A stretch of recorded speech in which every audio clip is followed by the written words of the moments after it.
ஹஜ்ரத் ஆதம் அலைஹிஸ்ஸலாம், ஹவ்வா அலைஹிஸ்ஸலாம் ஆகிய இருவர்களும் இந்த அவல நிலையை கண்டு சுவனத்திலுள்ள அத்துணை பொருட்களும் அழுதன. ஆனால் பொன்னும் வெள்ளியும் மட்டும் அழாது இறைவனுடைய கற்பனையை ஏற்றுக்கொண்டோம் என கூறின.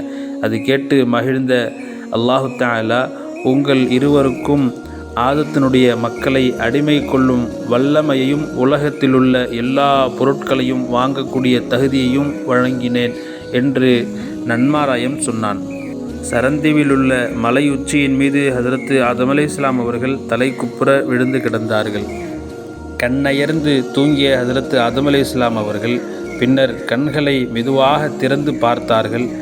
அப்பொழுது அடிவானில் வீழ்ந்து உலகை இருள் கவ்வி கொண்டிருந்தது. இதை காணும் அந்த இருளை கண்டிராத ஹஜ்ரத் ஆதம் அலைஹிஸ்ஸலாம் அவர்கள் இருளை கண்டதும், இதுவென்ன, எல்லாம் ஒரே கருப்பு மயமாக ஆகிக் கொண்டுள்ளது என்று